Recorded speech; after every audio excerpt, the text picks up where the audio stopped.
deliberation going on. Please welcome them to the stage, ladies and gentlemen. Hey. I was planning to call them up, but then they all came in, so... Sorry, it'll beat you to it. It's okay. So, thank you so much for being here and a very warm welcome to everyone. Yeah. Before we go into the panel discussion, just wanted to first of all thank George and Minnie for the opportunity to be on the stage again. I was telling Minnie the other day that it's like home coming on the stage. It's the third time that we're coming here. And the most fascinating thing is that every time we come, we see new companies, and it just shows us that there's so much investment going into the space, and so many new companies trying to do innovative things to make the life of restaurateurs easier, just like Urban Piper. So just to introduce myself, my name is Ranjit Prahladan. I'm the general manager for the Middle East and Africa region at Urban Piper.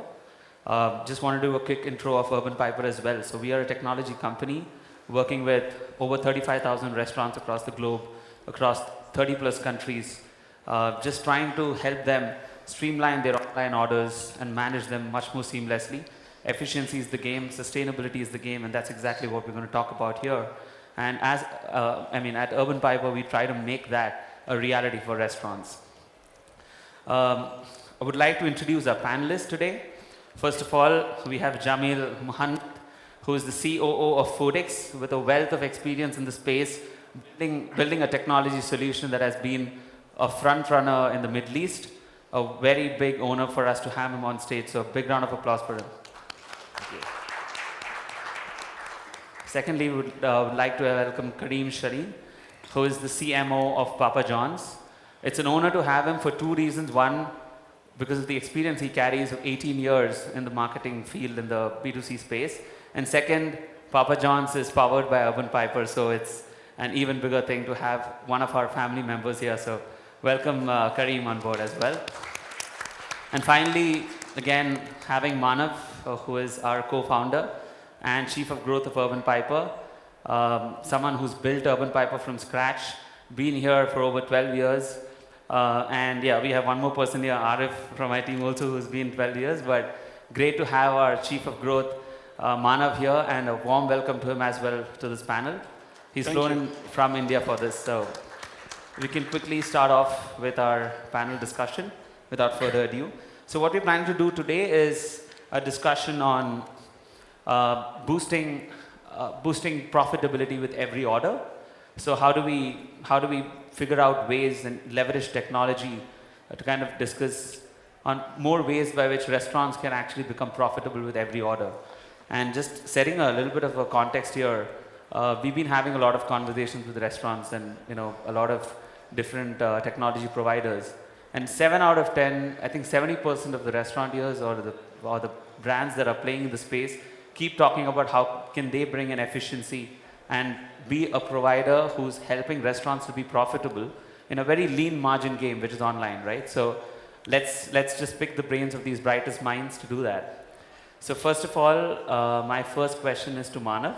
Yeah. You've been seeing the space grow over the last 12 years, right? And you've seen the wave of online delivery from an offline space. We've been doing a lot of products that is catering to offline. And with the wave of online, we've built Hub and a lot of new products as well. So I want to understand from you, or probably everyone would love to understand from you, as to how has the space evolved? What are the major drivers and the challenges that you see in the ecosystem today? Sure. Thank you, Ranjit. I would like to start with a big thank you to the FFCC team to put together this platform where in a very, very warm setup where we are able to meet all the partners and restaurant and technology companies and enjoy this day together. Now, I will start with a personal favorite.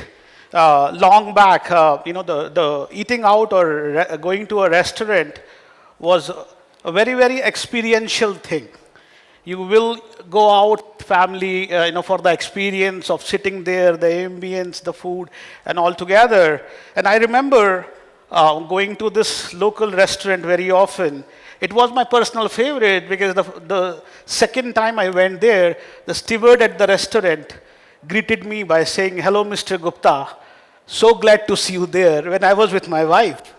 It boosted my ego. I became a loyal customer of that restaurant. Any event, I was like, let's go to that restaurant. And we started, as we started building technology for restaurant, we started looking at that and how can we bring that experience from one person to everyone in that space. And as we were building for this, came a big wave of online ordering.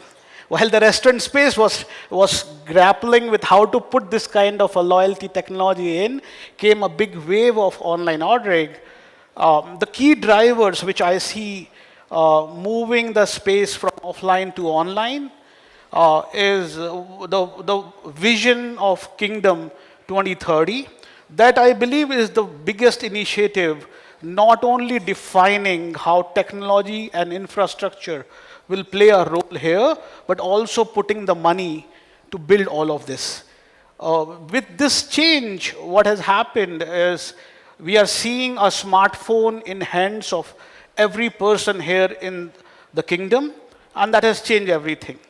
Second most important driving factor is the demographics. The young population in Saudi who's very keen to adopt and learn new technology help this wave to further accelerate. Third and the most important point is how the technology got built for convenience. The experiential dining space moved slowly towards convenience dining. With this term, convenience dining focused more on I want the food at my fingertips, at my convenience, came in the huge delivery wave which we are experiencing and part of this in Saudi. Now, while we have seen this big change going offline to online, I see multiple challenges coming along with it. The number one, the biggest challenge I see is delivery, not only logistics, but the cost along with it. The second biggest challenge coming in for online space is a restaurateur who knows how to prepare best possible food and make it a most hospitable environment and greet his client in a setup, now has to go an extra mile and learn the technology. While all of us are saying that technology is going to help, the first bigger challenge is the restaurateur need to learn all of this to be able to make it, to give the technology an opportunity to help. So that is the second challenge which I see coming along with online ordering. Third is the connect which a restaurant had with its client when they are serving it in person is not there. And the challenge is how do you make sure you still provide that kind of a experience or a connect in an offline space. So yeah, these are the major factors I see, the drivers and the challenges coming into this space in last few years. It's pretty interesting, right? Because one of the drivers you said was that the technology is helping a lot, but I think restaurants unlearning what they learned when it was only offline and relearning what is important for online to bring in profitability is more important.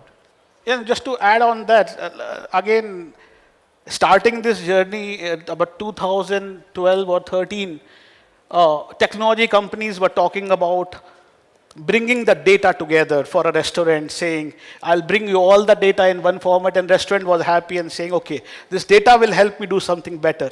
As we progressed in time, the restaurateur started asking, instead of data, can you give me a diagnostic from there? Can you tell me what are the inferences coming from this data instead of me putting effort to learn? Now is the time where a restaurant should be asking, give me a prescription, give me a button, yellow or red. I don't want to know what is happening under the hood. Give me a button which I press and it will fix my problems. I think that's how the space is moving. Thank you so much, Manav. Just picking on what Manav said, my next question is to Jamil. So, Manav just spoke about the challenges, right? And you've been working with tens of thousands of restaurants across different markets in Middle East, and I'm sure you would have seen different slices and dices of restaurants, right? What do you think are the different strategies that restaurants can pick to bring in profitability in their business? And obviously, like you would also have helped these brands to understand that. So would love to hear more on that. Yeah, of course. I think before even like talking about how to bring profitability, I think it's very important to come back to fundamentals. Now, nicely asking me, like for example, I have a headache. You know, it's like you go to the medicine box and you pick the first drug, trying to do something and eat it. You're not going to do that, right? Because you want to know first what's going on. So before trying to drive profitability, because this is what we see restaurants are doing, trying to do marketing, trying to do events, trying to push the demand on their own channels without understanding their fundamentals. What is my food cost? What is my labor cost? What's kind of my LTV of a customer? How much can I invest? What's my brand equity? First, this is what you need to understand, that this is what we help them with in Foodix first. So first you need to understand that, so you do the diagnostic, as you said, very truly. You can have a diagnosis and say, okay, my issue is with the LTV. My customers are not repeated. Maybe it's an operational problem, not a marketing problem, for example. And this is often the mistakes that F&B operators in general do. And this is where we help them, for example, understand where is the pain point, fix it, so then they can drive, like, again, profitability on the top by increasing the top line, and of course by optimizing the bottom line, because they optimize their food cost, they optimize their labor cost, and all associated cost of the business. You have to remember something very important, is that most of the actors, here we're talking fast food and coffee shops, nobody starts a coffee shop saying, I want to be a business manager. I want to optimize my bottom line, you know. It's like, okay, I tried these beans in California, I want to bring them here. I tried this pizza recipe from Napoli, I want to do it in Riyadh. And suddenly they get stuck with 95% of their time in business problems, right? That's the kind of persona we see. So that individual, you need to help him first manage that business functions, that cost optimization, and that P&L before even explaining to him how to improve his bottom line and his profitability. And this works also, by the way, with bigger customers. I think like maybe Karim will tell me, yeah, but you know me, I'm Papa John's. I know my food cost. I know my labor cost. Why you are talking to me about this? But for bigger customers, maybe the understanding is different. Maybe it's on the consumer side. Maybe the users that are coming to your branch, you maybe don't know if they are new users, repeated users. How do you calculate your LTV of the customers? So here, this is where we go also deeper, trying to help you capturing who are these customers, maybe food delivery aggregators are not giving you that data, so you need to get it in a different way from payment, analyze your customer base, your cohorts of customers. So everyone has the same issue in a different way. Some is operational, others are marketing. So first, again, as I said in the beginning, before even thinking tactics on how to optimize your top line and your bottom line, the diagnosis is the really the important part. So you understand what's wrong.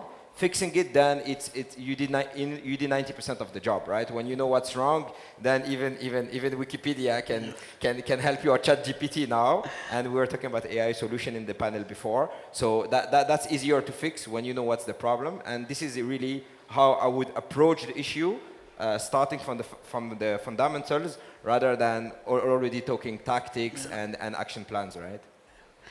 Just to add on what Jamal said, he's so right. Acknowledging that there is a problem half solved. The 50% of the cases we see people don't see a problem. If you don't see it, you will never look into figuring out, how can you make it better. Very well said.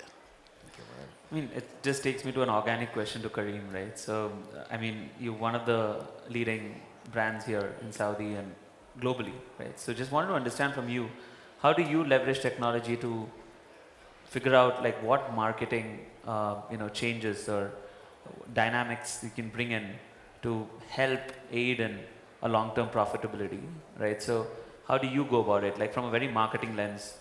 Okay, so from a marketing lens, is it on? I think yeah, you can just switch it on, I guess. It's mic. Yeah, I think the mic is he audible? Can you guys hear me? Yeah. I think it's fine. So from a marketing point of view, I mean, first of all, I am personally very passionate about technology and what technology adds to a brand. Whether you're a small brand or a big brand, there are benefits to every single type of technology you can incorporate. Especially now in the age of AI and everybody's talking about AI, I personally went very deep down that rabbit hole to understand what are the real benefits we can get out of AI for all the different departments within a franchise. And the first step is information, acknowledging that there is an issue, right? So you need to aggregate information to understand today from a pizza provider point of view. People want hot pizza on time for it to, for the gathering that they're having, for the sports event that they're watching. So how do you deliver on that promise of delivering a hot pizza consistently? And when you don't do it, what are the main reasons that you're faltering? And you say, how can that improve your bottom line? We all agree that a loyal customer is the most profitable customer. How do you create loyal customers? By making them happy when they experience food from your outlet. So there are multiple things that you can include. So my colleagues here really work on a lot of the end-to-end information gathering and solutions that you can get. I'm going to give you another perspective of going back to the product, for example. One of the things that we've implemented first now in the UAE and eventually to more outlets is having cameras. There are AI cameras that really score a pizza to see if it's on standard. So this is a way where technology can help you with the speed and the scale of a large chain to be able to consistently deliver on that promise to consumers. And this is their expectation. So you meet that expectation by delivering a good product. And hence, I guess later on we'll discuss on how do you generate loyal consumers to also drive higher profitability. But I think we'll cover that in your next question. Very interesting. Actually, I feel a lot of brands can actually pick it up and start leveraging the same in their brands as well. A question to Manav, and it's very related, and this is a very relatable topic. This is discounts and promotions. Right? So we see a lot of discounting in the market, and I mean, I've experienced to Indian market as well, and even UAE, and every market is actually pegging a lot on discounts and promotions.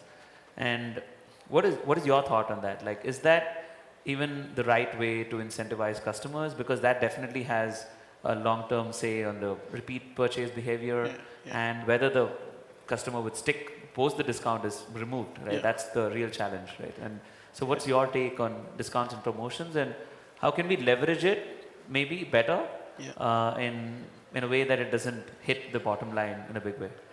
So, Ranjit, I believe that the term discounts and promotion falls under a bigger umbrella called loyalty. Discounts and promotion is only a piece of a bigger offering which is driven under loyalty, and loyalty is the key thing for a brand to be thinking about in trying both the aspect of attracting new customers and aspect of increasing the repeat customers. Now, loyalty is not always, a part of loyalty is definitely a discount and promotion.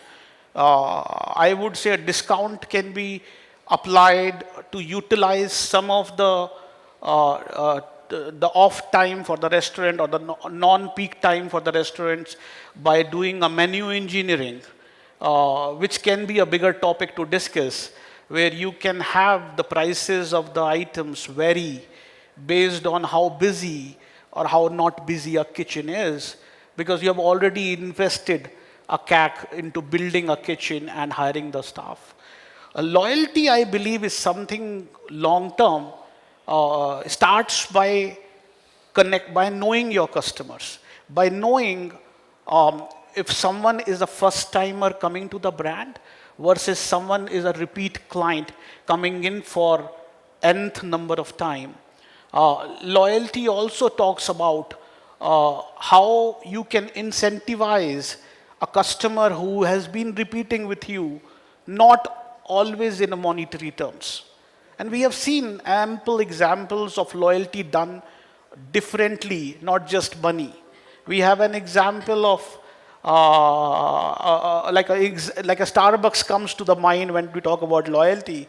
And I believe the biggest USP they provide is the casual sitting area where no one bothers you for how long you sit once you buy a product or even if you don't buy a product. And that makes you a loyal customer going there for every meeting possible. I remember my years in US where every meeting was happening at Starbucks, and by default, when you go for a meeting, you will buy the product. So loyalty can be done in a food ordering space. There is a data available by not specific client, but you can know from delivery companies, is it a repeat client or is it a new client coming in? Using the promotions, you can bring yourself ranked higher on a ordering company site or a DSP site where you get discovered and you let newer clients come and try one of your product. But that's only to attract newer clients and giving them an opportunity to taste what you are building, something amazing which you have been working on. The second piece is, if you know there is a repeat client, providing them an appreciation. An appreciation can be a simple thank you card, putting into those 4 delivery packets saying, we know you are ordering again and again, and we thank you for being a loyal customers. Or maybe in extreme cases, providing them their favorite drink if they have not added it already on the catalog while delivering. And that goes a long way compared to a discount and promotion. I would suggest a discount and promotion to be used only for a limited period or to utilize your capacity which is not fully utilized at this time. I think the biggest takeaway from that is that can we be more targeted with the discounts to customers who are having a mindset to kind of repeat with us, and also figuring out if it can be tailored to certain hours of the day when there is a demand dip or when we need to boost orders. Totally agreed. With a clear objective in mind, what do we want to achieve is the right way to go about it. Perfect. I had one question to Jamil, and that's again a very relatable question. And it's a trend, right? So there's a rise of virtual brands and cloud kitchens. While we talk about the COVID bringing in a lot of online delivery, there's also been an increase in every brand trying to have multiple brands running out of a single location, and cloud kitchens is still a proliferating thing now. It's also, right? So while we see a lot of cloud kitchens doing well, there are a lot of cloud kitchens who have also gone down the drain as well due to profitability being a problem. So Jamil, you must have interacted with and worked with so many virtual brands and seen this wave. How do you think about this trend? Like, do you think there is a chance of a long-term profitability here, or I just wanted to understand your take on that. Yeah, of course. I think I'm going to depress a lot of people if I say it's a doomed thing, cloud kitchens. So, yeah, there has been a huge profitability struggle, essentially because people didn't do it as a disruption thing. It's just like, I'm going to do one brand, I'm going to do it virtual, and we think it's going to work. The main issue is, again, when you're giving 30% of your top line revenue to a third party on 100% of the orders, the unit economic does not make sense. So essentially, you have 2 ways to go out of that. Number one is you optimize the operation side so well that you become profitable, because, for example, on the same station, on the same restaurant, on the same space, you can have 8, 10, 15 brands. I've done that because I've launched Kitopi here, for example, and we've done 15 brands in 1 square meter. It's possible if you have the same ingredients. You can do, when you think about it, you can do a pizza brand, not as good as Papa John's, but you can do a pizza brand, the sub brand, the salad brand, the sushi brand with the same ingredients. You just change the base, right? So in this case, you have 1 square meter, you have 15 brands. Even if you give 30% to a third party, you can be profitable. This comes with challenges, right? Because then you have issues with consistency, taste. It's very difficult to make it happen. What do you do in peak times when you have 15 brands having orders? And it's an operational challenge, and it's almost like a square meter optimization. So we're not talking about kitchen anymore. We're talking about production, literally production. You need people from the industry, like mechanical engineers, to set up your station. And that's exactly what we did, by the way, at Kitopi. So that's one way of going out of the challenge. The second way, and I think this is even in the traditional business, especially fast food coffee shops where we are talking today, is how do you generate demand outside of the aggregators as well, right? And that's very important.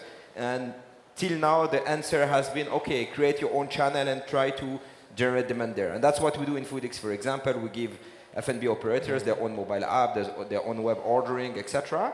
But the issue is, again, how do I drive demand, right? I don't have a huge marketing budget. It's very difficult to drive demand, and I'm not a marketing specialist to do that, right?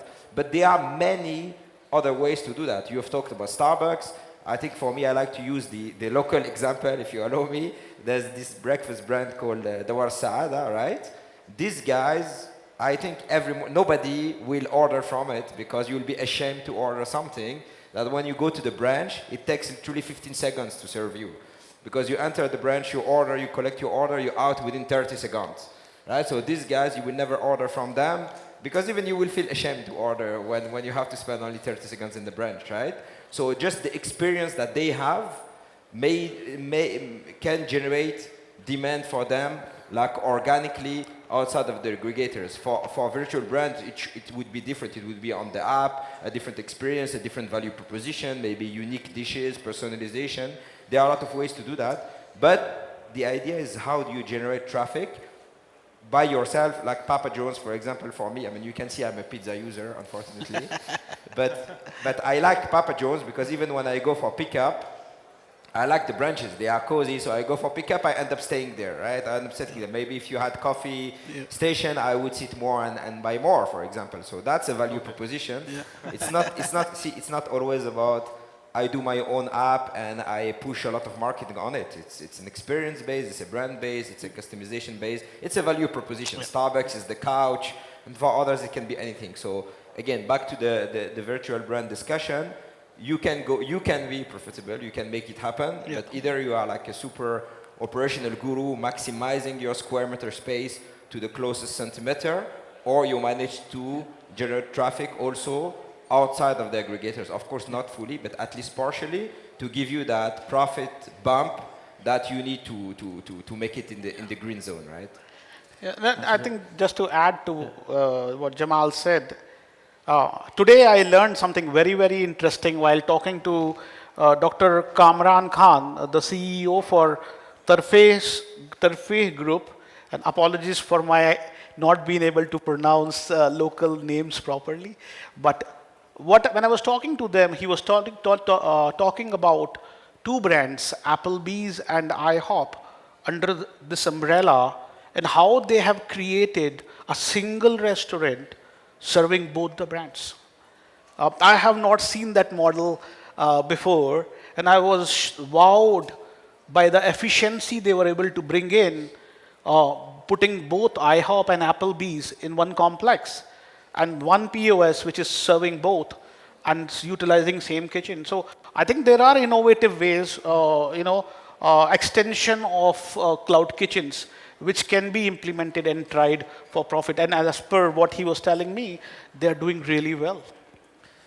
Super. So we just have one last question to Kareem, and then we can open it up maybe 1 minute for the crowd. But this is again something that would be so relevant to you as a B2C brand, which is customer experience, right? So I think when we talk about profitability and sustainability, customer experience is the core of it. So just want to understand, how do you leverage technology to bring in that customer experience factor?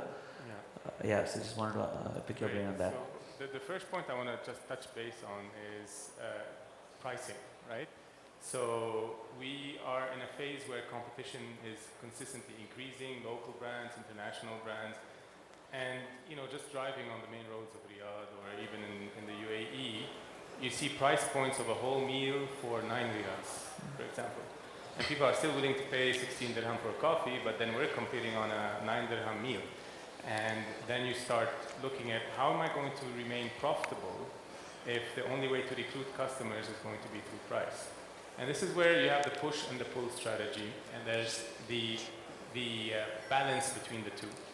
And profitability comes when you have customers that are willing to buy you at your menu price, just because they love your brand. And loyalty is a big factor. And how do you generate loyalty? So the good example, we've seen a lot of presentation, actually, that one of the panels, loyalty programs were discussed. And it's about, I go to the loyalty program and I get points, and I get free items. But that's not the only thing you get out of a loyalty program. A loyalty program is a feeling. So when we talk about skywards, and that was an example that was given. People are just proud to be silver. People are just proud, Yeah. proud to be gold. Yes. Right? And so taking all this learning, we've developed our own loyalty program, and that loyalty program just won an award in Orlando for a Platinum Award.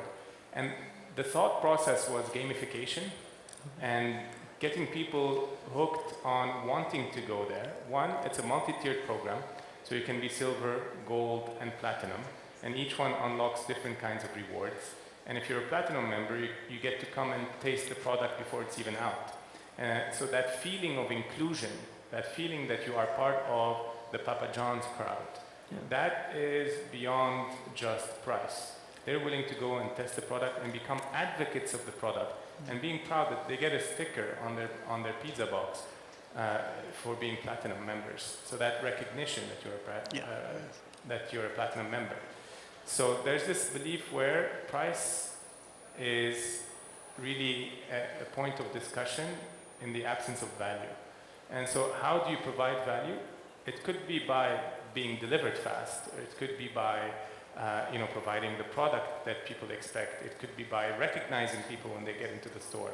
So that value creation process is the only way to remain profitable in such a competitive environment. And we all are loyal to a brand or another, whether we like to admit it or not. There's just those few brands where you're willing to just pay the full price for.